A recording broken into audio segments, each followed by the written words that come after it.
Hey, all you Arizona lovers. This is the Finding Arizona podcast. I'm your host, Jose. And I'm your producer, Brittany. And here at Finding Arizona podcast, we collect the local stories of all entrepreneurs and from around the valley. So join us at findingarizonapodcast.com, where you can hear every episode and see it as well at YouTube. Like, subscribe, and comment below who you want to see next on our show. And when you're ready to start your podcast, you found the right spot. Found House, your next podcast production company. Now, let's get back to the show.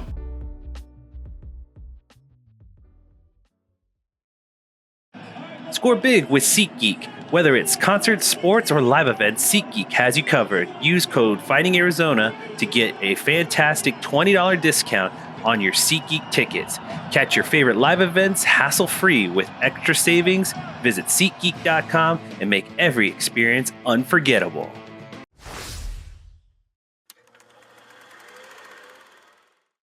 Welcome back, everybody, to the Finding Arizona podcast. I'm your host, Jose, and as always, we have very special guests coming in every day, so it's always so much fun to try and get to know new people.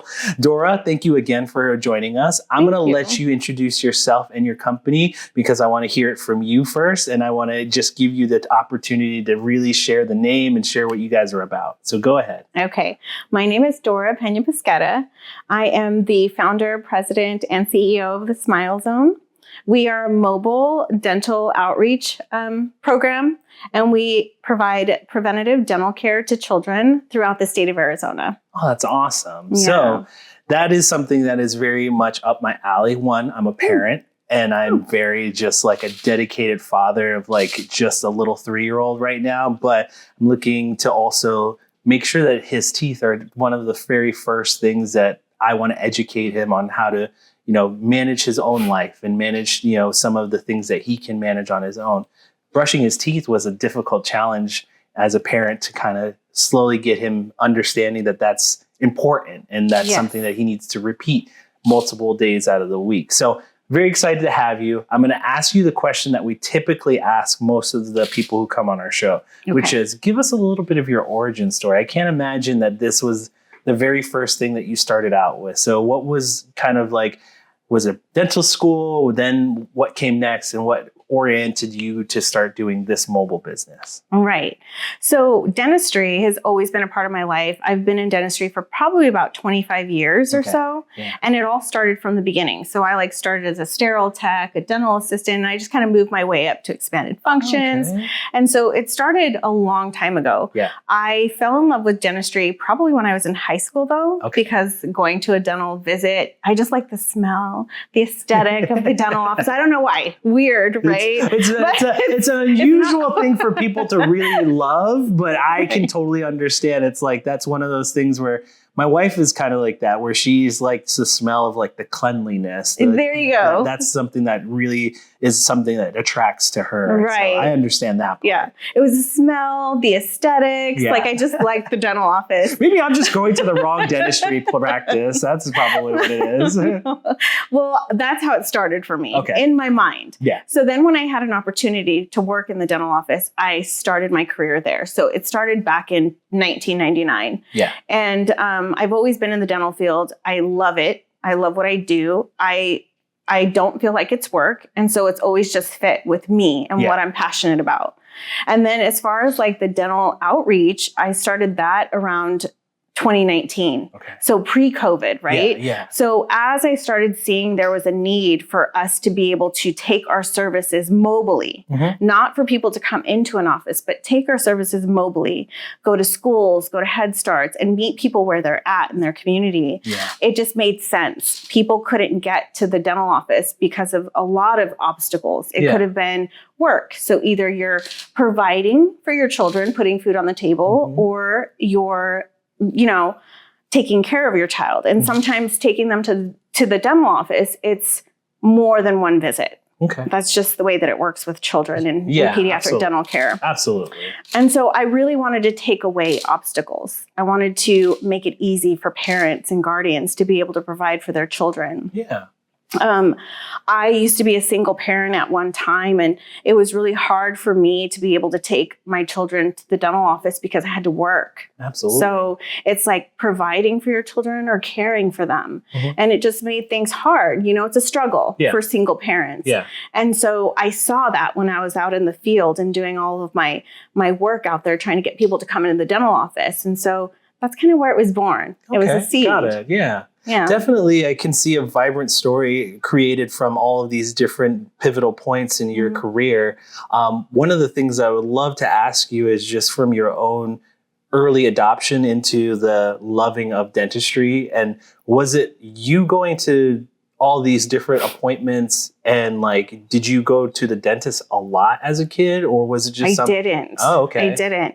So I don't think that I went to my first dental appointment until I was in high school. Okay. And I think it also went around because my parents were always working. So my parents had 4 kids, you know, it was them having to work and they didn't have the time to take off. And dentistry, unfortunately, it's kind of like a 9-to-5 type job. Yeah. That's most people's and that's hours. Kind of crazy. Like, that's kind of, well, not crazy, but it's like, it's kind of unfortunate, especially with families and things like where it's just not, you don't have the opportunity to go and take that time off. It's critical for you to be working.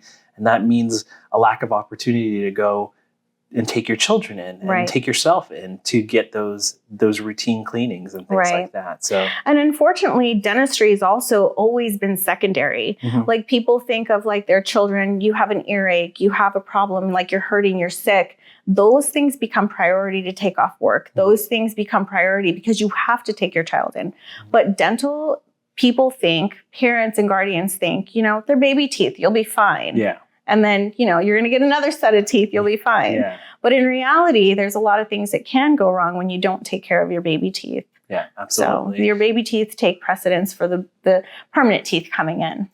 And that's kind of a funny story because that's where we drew a line with his pacifier, my son, and just like how he was going to, we agreed that he needed to let go of it. And that one of the opportunities from that was that his teeth will not be, because I guess the story is if you keep using the pacifier, it's going to, you know, misalign the teeth after a while. And so that was something that I was really scared about because I feel like that's where I get some overbites and things like that from my teeth. And I was like, okay, we'll slowly transition him out of it. And then it kind of happened on its own, where it was difficult in the beginning to like, okay, it's time to let it go. You're not going to go to bed with it. You're not going to, you know, use it all day long. So it was a transition period, but it was necessary because, you know, it was something that we agreed upon that was important for his dental health.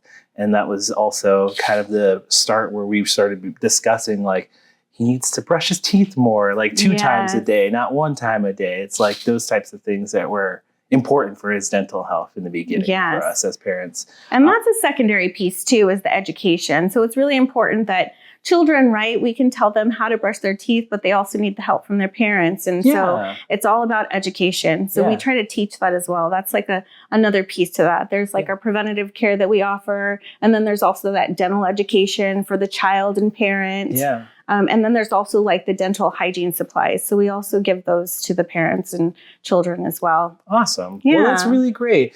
The other aspect that I'd like to get into from your story is just like that transition period between working in a practice that is like someone that you work for into something that you own and this mobile company. And I'd love to actually ask, because you had brought up being a single parent, one part of that tipping point.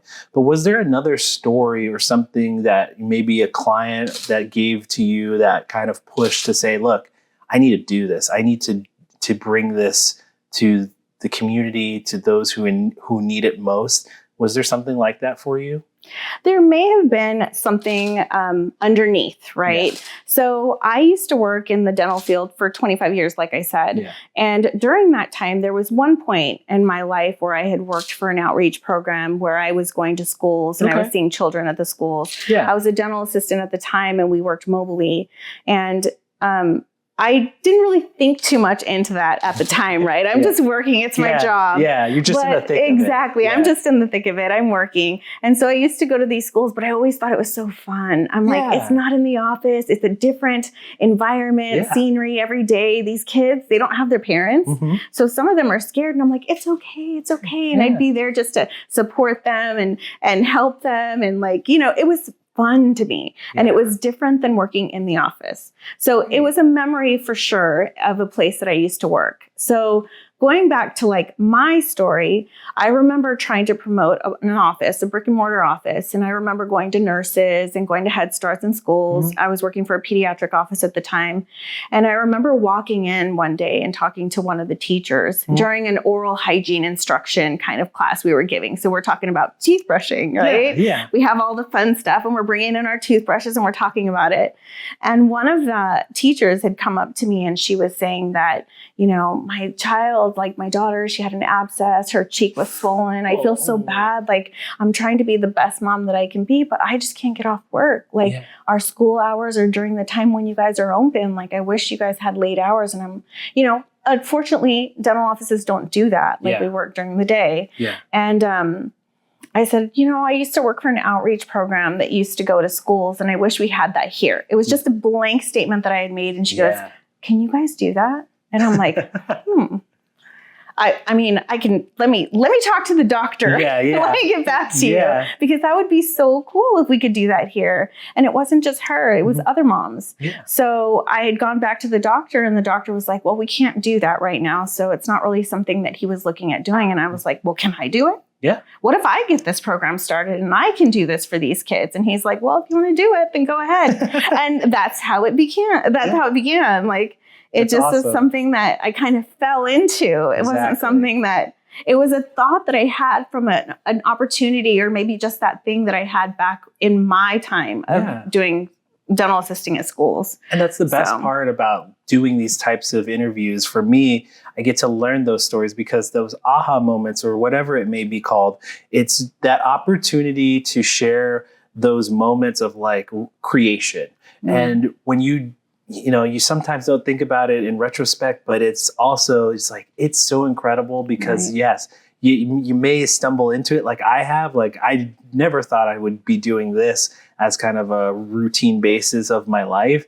But now I enjoy it so much that it's like, it's incredible that for me, it was like, oh, I like these conversations. Oh, I like learning these stories. Maybe I should do this more often, or maybe I should take it upon myself to handle these stories of truth and vulnerability and just sharing of their knowledge, because that was what I was told and taught as a young child from my grandfather. And so it's really great to hear them because you don't get a chance a lot of the times to share them. And when people know those stories, it makes them feel connected to you. And I feel like they have the opportunity to be like, oh, so this is what they're about. Like, this is how they came to be. And it's really incredible because I feel like it just brings down the walls of like, you know, defensiveness or like not knowing what you're about or anything. Now it's like, oh, okay, there's a story and I can work with you and I want to work with you and things like that. So great. I'm really great that came about in your life and that now it's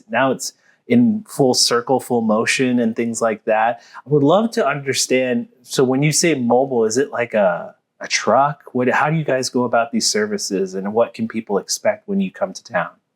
There's a lot of mobile. When you say mobile, it comes in different pieces. So there are vans, mobile dental vans. I don't have a van. There are mobile dental RVs. We don't have an RV. We actually just have the unit. So we carry all of our equipment in and we just need a little space.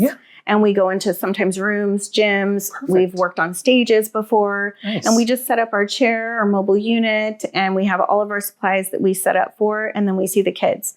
So we are able to do everything that is done for children in the dental office, mobilely, at their school, at their Head Start, at community events. We just had one yesterday. So we're able to just set up and go with our team. That's really great because again, I'm like, I recognize that mobile is a general statement, but you know, sometimes you want to hear it's like, how does this work? How does this all come together? And especially from the ends and the means of like, help me understand, is this like a nonprofit? How do you guys get the the different care things that like equipment wise, like how does this all work for you guys in the back end? So it is a nonprofit. Okay, awesome. So the Smile Zone is a nonprofit, and we are supported by sponsors, donations, grants, and we are new. So we're just getting into all of that.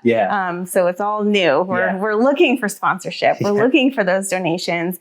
We have several fundraising events that we do. And I always tell like my husband and also my director of philanthropy, it's funny because I'm like, I'm a great party planner. I love planning parties. Like, let's just have a bunch of parties and fundraise. Like in the meantime, like who wouldn't like a job like that? Like let's go do this little party for Christmas and let's raise some money for good cause. For sure. I love that. And that makes me feel happy that you get fulfillment, not just from the actual job, but you get fulfillment from wanting to, even the outside stuff, like, you know, some of the stuff that helps maintain it and helps it keep it going. Because sometimes people like certain aspects of what they do for their business, and some of the other stuff they really don't like enjoying. But you seem like you like all of it. You love to do anything dental. Yeah, anything dental. And tell me a little bit more about your husband and how he came to help you out in just wanting to continue this forward and keeping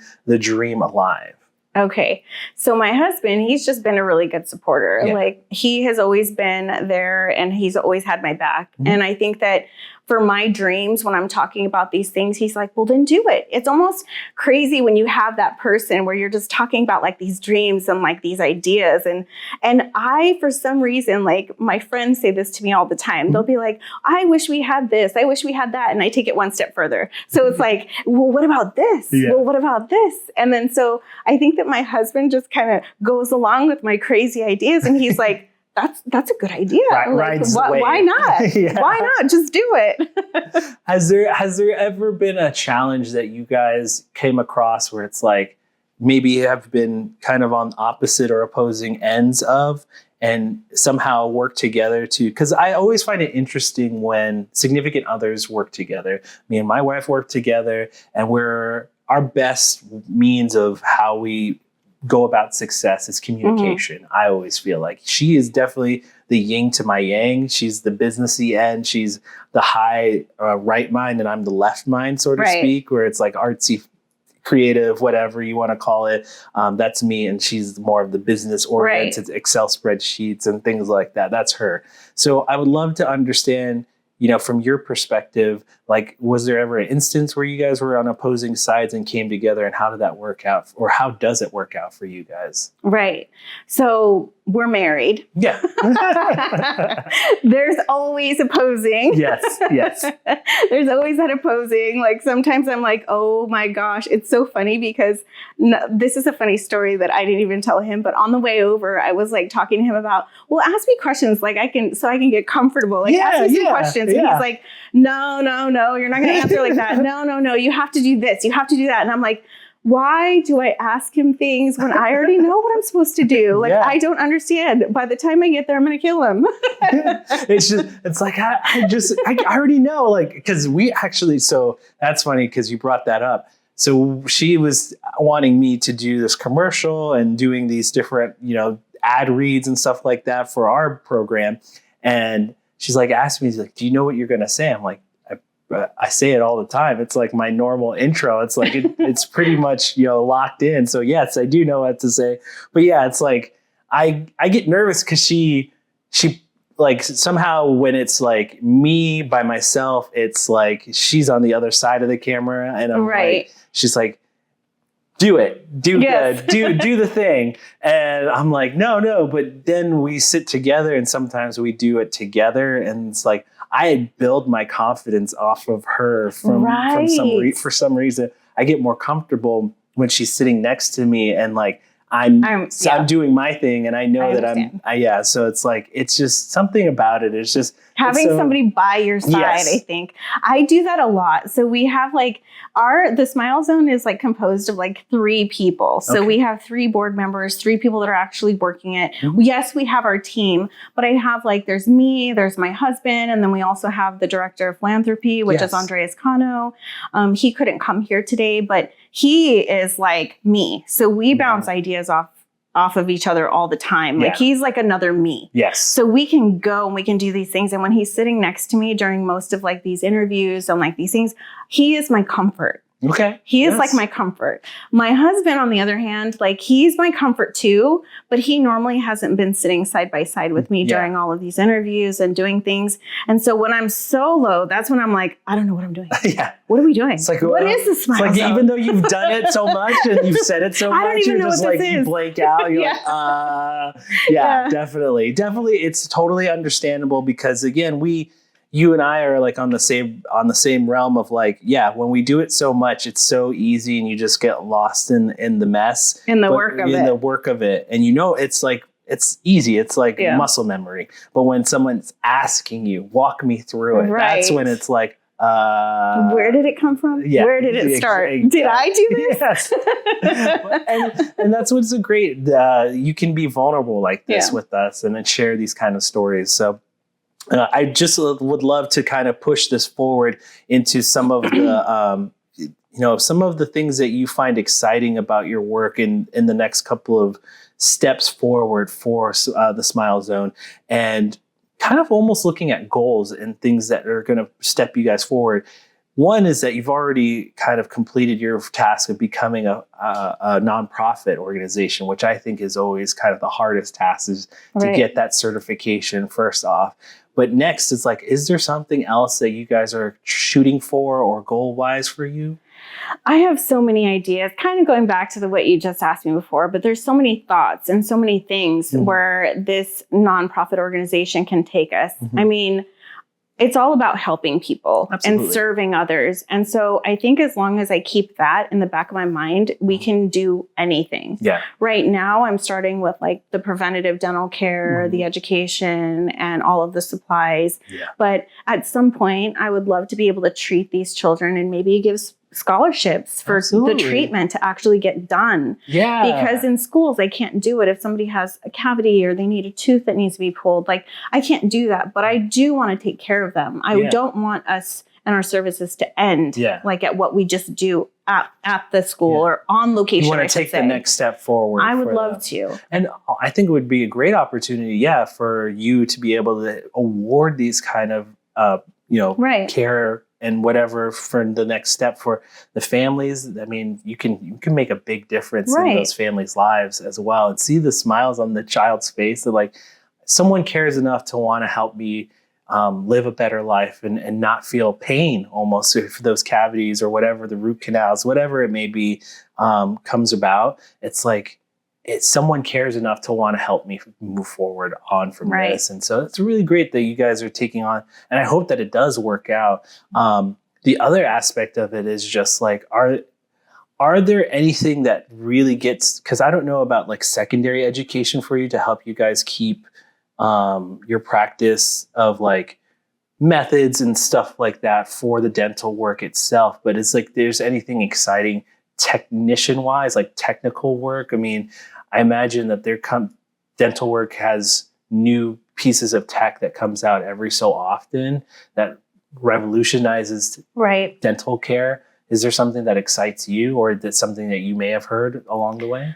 So there's a lot of changes that have happened there's always something new that comes out, but there are a lot of mobile because that's what I'm like thinking about. Maybe not mobile. I mean, mobile devices, mobile equipment. Yes, that's what I'm looking for. Mobile equipment. Yeah. So I feel like because of ergonomics, ergonomics is something big with providers and physicians nowadays. So everybody cares about how you're sitting, how your feet are placed. And so ergonomics is huge. Ergonomics has also helped create like hand pieces that you can carry that are not rotary into the phone and foot pedal. Yeah. And so those are some of the things that we are able to take to our mobile facility, like our mobile locations, because they're just this little tiny little prophy angle on, like the little thing that cleans your teeth. Yeah. So there are things that come out all the time that are mobile friendly. Yeah, that's awesome. Yeah. See, I love that kind of stuff because again, that's where you differentiate yourself from the brick and mortars. Right. And that's the type of stuff that, again, would intrigue someone who is more particular about the mobile aspect and being an opportunist when it comes to these different pieces of tech that will help them in what they facilitate. Other things I would love to ask you too is, providing services to these different areas, is there something that, because you may have been, I don't know, like going to these different areas, is there one that stands out to you that you haven't reached, that you would like to reach in the next couple of months, school district wise or just location wise? Maybe something outside the valley or something that's close to your heart that means a lot to you? I don't think there's a particular location right now. I didn't realize this. So maybe this is just a realization, I guess. Sure. I did not realize how many areas here in the downtown Phoenix location, I didn't realize how many underserved areas, uninsured areas that we have that are just right in our backyard. Yep. I never would have thought that our services would be centrally located. I didn't imagine that. Yeah. So that was kind of eye-opening to me. Yeah. My goal was to go more rural because I wanted to see those children that didn't have access to dental offices or dentists because of their rural location. But this central Phoenix area is like a hub of people that are underserved, have no insurance, don't have the means to get to a dental office or get seen, even for just basic preventative care. So I'm really happy to be wherever the need is. Yeah.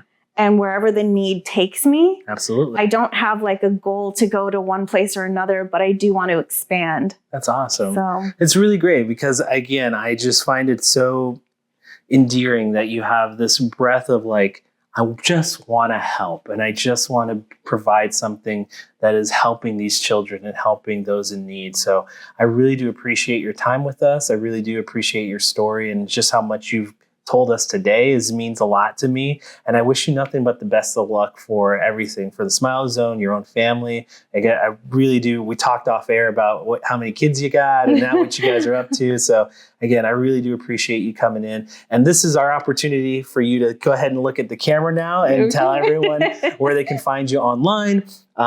Things if they want to sign up for or anything like that, this is your chance to promote. So go right ahead. Okay.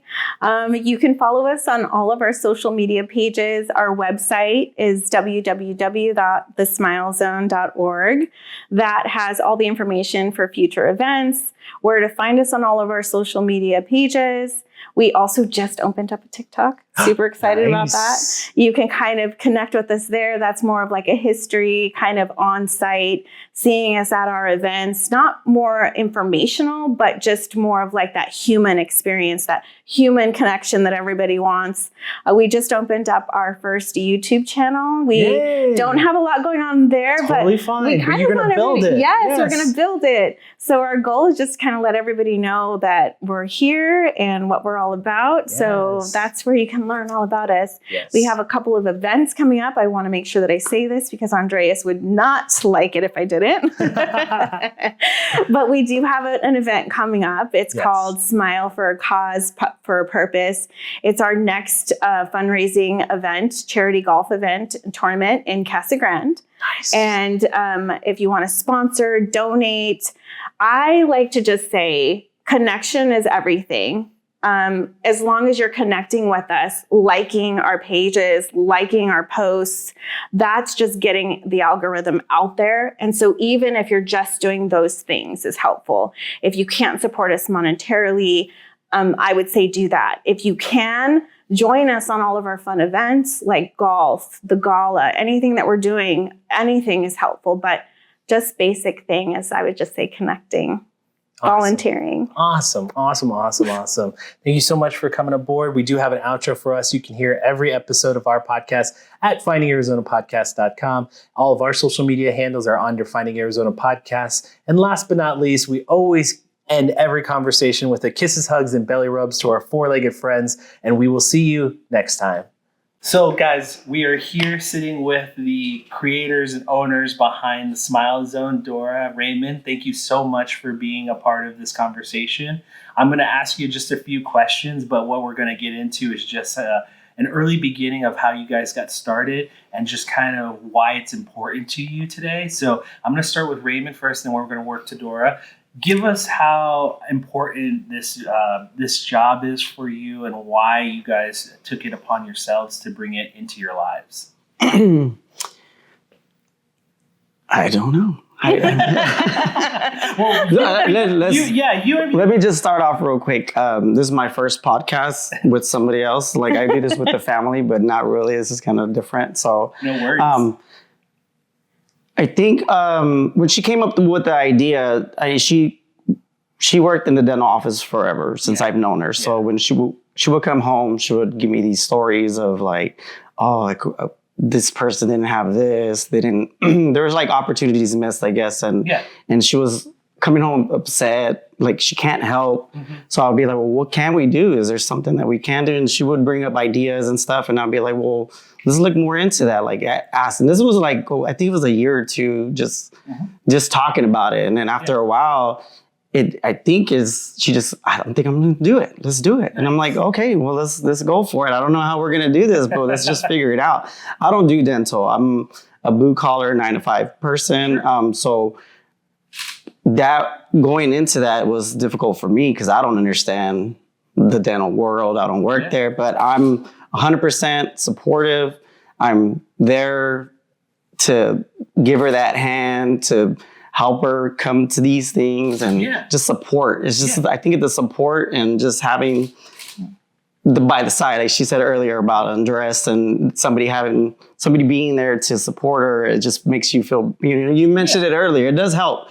So I guess safe. I'm that for her. It's that safe thing. Yeah, I love that. So it's been difficult for me, but it's okay. We're trying. We're doing different things. Absolutely. Obstacles are always in the way. Absolutely. And Dora, for you, I imagine that being in the particular field is being what you're going through, a lot of the process of everyone coming to you, seeking help and things like that. When the first get-go of the Smile Zone coming to your life and having the opportunity to give back, and what was that first feeling like when you put on your first ever clinic? So because I've done outreach and I have a history of it, I think that it meant more to be here as a nonprofit in Arizona. So showing up to the first outreach event that we had, it meant a lot to me because it was kind of like one of those full circle moments. He had mentioned that I was talking about it because he was just listening. But I remember just going to him, bouncing all these things off of him. And we had talked about it for quite some time. And I had attended a health fair, not for the outreach, but I had attended a health fair. And during this health fair, I was talking to one of the coordinators, and she's very inspiring. And so I thought to myself, well, if I did this and I went to health fairs and I started doing dental, I just wondered what that would look like. And she was like, we will support you. And so I think just having the support of others that know me personally in my dental career and in my dental space, I thought if I had the support of one, then I could have the support of two, and then it would just grow. Absolutely. And so I think when I first did my first event, I was like, wow, I can't believe we did this. Like this is just the start. And so it was just that feeling of like completion. Absolutely. We are one now. June was our birthday for the Smile Zone. So we are one officially. Congratulations. That first year can be really like challenging and what you're trying to go through and trying to, really smooth over the hard edges and stuff like that as well. I'd love to get your perspective of just like the feeling of being the support and being that system of like reliance there. And for you, I can imagine like it's not your field of practice and stuff like that most often. How scary or how much of it is like, oh man, like, even though you're not doing it, but it's still a support system. It's like, how scary is it for you? It is kind of scary, but I'm always, which I tell my children the same thing. I tell her is like, you got to be uncomfortable to succeed. Good. So you got to move forward. Once you pass that barrier, then you're fine. You guys just jump into it. And then if you don't understand, then people will understand that you don't understand. And then as we figure it out, they'll respect you more. They'll give you more credit because you actually worked through it. So there's been instances where I go and I'll go help, and I've been, I think about 90% of the time out there in the field, and I'll help set up. And then because I know a little bit of Spanish, she'll pull me in, hey, come, and I don't know the terminology. So I'm like Google searching the words, and I'm trying to translate as much as I can. And it is scary because I don't want to give out wrong information either. You know what I mean? And it's just a little different translated back from English to Spanish, but you just got to jump in it. You just got to jump in it and go. I know it's scary, it's hard, but you don't know what's on the other side until you get there. You got to push yourself through there. Absolutely. And Dora, you being now a part of this kind of really beautiful, intricate family that you guys have put together, what are some of your favorite moments as far as like mother now, like actual practicing professional? It's like those moments that you share with your little ones. Like, what are some of your favorite moments that you've shared with them? So for our team, they consist of our children. So I feel like the most rewarding thing is to be able to bring our family into this and make it a family organization. And I think that usually those are very unique and very, I don't even know the word other than just I'm blessed to be able to work with people that are kind, that have good hearts, and that just kind of know me and know what we want to accomplish. Yeah.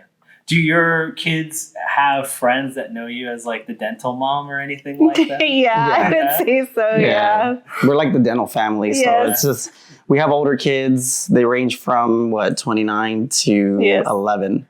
So that with the blended family. So, it's kind of interesting because they will all help. All our kids come help, even though they don't know. They'll come and like lug stuff around. They'll help set up. They'll run and get the girls water or little snacks or whatever. Like they do their part. But it's actually pretty fun. I like to watch that because they learn and then they get to see why we're doing this. They get to actually be in the field and see who we're helping and why we're doing it. So I know they do feel good about it too. They do. I would say that. Yesterday we were at an event and it was a Save the Family event. And I have to say that like that event probably was one of the top 2 most memorable events that I've ever had doing this for this entire year. And having my kids there to kind of see the kids that are coming in and the families that are coming in and getting services and getting all the things that we have to offer, it really makes them open their eyes. Like I could talk about it every day to my kids, but until you're there and you're in it looks different. It's very different. And so it just was kind of one of those moments where they're like realizing like, I made a difference today. Absolutely. And so just now a question for both of you is like, is this something that you hope to pass down to them? Are you comfortable with them seeking their own? I'm always been, and I still continue to tell them they have the opportunity to do what they want. So they could, if they want to pursue it into the dental Smile Zone, anything that we build later, they're more than welcome to, but I don't want them to hold them to that. Because I think when you hold a child to just that, they don't want to experiment earlier. Like earlier with the barriers and the challenges, you got to kind of put yourself there to grow. And I tell my boys all the time, you need to put yourself in that situation. If you don't like it, then go to something else, but stay in that range. But just find a different avenue. You'll find You'll find it. You'll find that niche, what you like. And if you don't love it, you're not going to stick with it. Exactly. I think that's what we tell our kids too all the time. Is that I want them to be passionate about things the way that I am. So because I love dental, I don't want them to love it because I love it, because mom does it. I want them to find love in the dental world. My 2 daughters, I can tell you for certain, and my daughter-in-law, they love dental and they love what they do and they love working with kids. My daughter's getting ready to go to dental school here soon. And so, it's like it is truly a dental family. So it's really exciting to see them so passionate about what we're doing. But I also don't want to limit her on what she wants to do for her life and her choices. If she wants to be a part of the organization, I would be so happy and I would be so proud if any of them wanted to do it. But I definitely don't want to push them or lean them in any direction one way or another. Like we'll see what happens. Oh, awesome. Well, thank you again for both of you coming on board. I want to give you the floor right ahead just to go and, we've heard some of the events that are coming up, but from your end, if there's something last minute or something that we haven't talked about, I want to give you the floor to kind of introduce it or give a shout out to anyone that you want to shout out. But I'm going to let you end our conversation here with that. I just want to thank all the support that we've had so far. We're a young nonprofit organization, so we definitely love everything from everywhere that we go, events, schools, recreational places. I mean, it's been very supportive on their end. I do want to make sure that you guys follow us on all the pages, is IG, Facebook, new TikTok. Like the TikTok's fun. It's a fun thing. So it's you see it in a different light, and IG is a little bit more business as Facebook. But hopefully the YouTube channel will start up. We'll create some content there. But definitely support us, share it, like it, comment. If you have a question, feel free to reach out either in the comment section, DM, and then we'll get your questions answered if we can. And then let's support each other. Yeah. We're here to help. And if you know somebody that could use our services or use our help or want us there, or reach out and we can be there. Thank you, Raymond. Thank you. Thank you. This is the Smile Zone, guys.